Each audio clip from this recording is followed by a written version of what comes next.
রাজামশাইকে অনেকদিন ধরে সভাসদরা কেউ কেউ পরামর্শ দিচ্ছে যে গোপালকে সকলের সামনে একদিন জব্দ করা উচিত।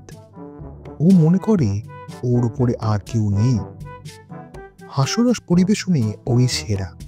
কিন্তু না, রাজার উপরেও যেমন রাজা আছেন তেমনি গোপালের উপরেও রাজামশাই রয়েছেন।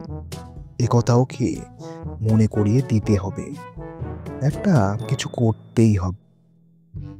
রাজামশাইয়ের কথাটা মনে ধরেছে, তবে এমন কিছু আবার করা উচিত নয় যার জন্য গোপালের মতো মানুষকে আমাদের হারাতে হয়। সকলেই বলল, হ্যাঁ, কথাটা ঠিক, রাজামশাই ঠিক কথাই বলেছেন।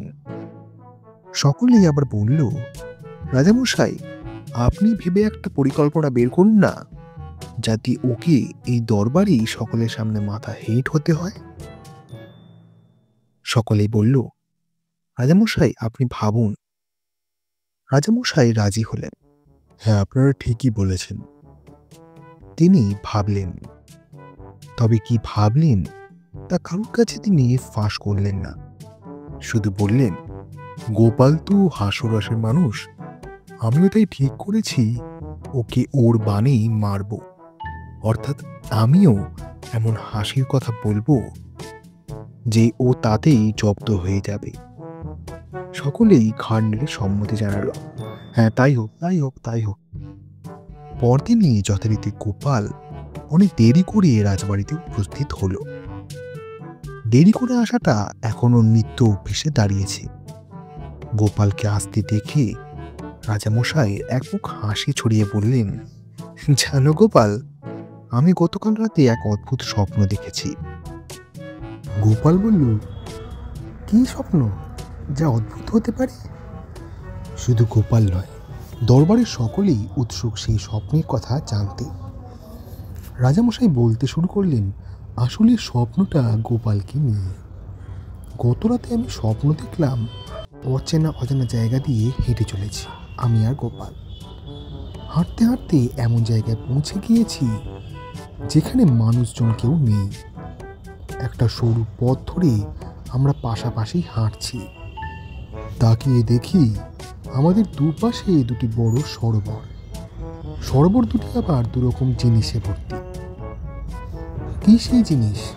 একজন মুখ ফুঁসকে জানতে চাইল। রাজামশাই মুচকি হেসে বললেন, সেটাই তো বলছি। একটা ছিল ক্ষীরের সরোবর, আরেকটা ছিল বিষ্ঠার। তো গোপাল হাঁটছিল বিষ্ঠা সরোবরের পাশ দিয়ে, আর আমি ক্ষীরের। এক জায়গায় রাস্তাটা এতটাই সরু ছিল যে গোপাল হঠাৎ সেখানে পড়ে গেল। আমিও গো গো পা বলতে বলতে পড়ে গেলাম আমার পাশের সরোবরে, যেখানে ক্ষীরে ভর্তি ছিল। এই পর্যন্ত শুনে সকলে হো হো করে হেসে উঠল। সকলেই তাকিয়ে দেখল গোপালের মুখ একেবারে চুন। এবারে আচ্ছা জব্দ হয়েছে গোপাল।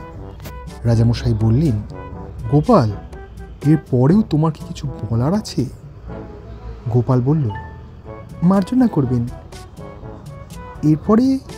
এরপরেও কিন্তু আমি স্বপ্ন দেখেছি। সকলেরই নজর এবার গোপালের দিকে। সে আবার কি বলে তা শোনার জন্য।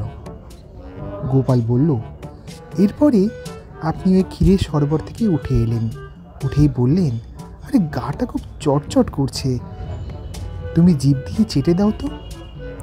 আপনার কথা শুনে আমিও বললাম, হুজুর, আমার গাটা কেমন চ্যাটচ্যাটে হয়ে গেছে, আপনিও তাহলে দেখি।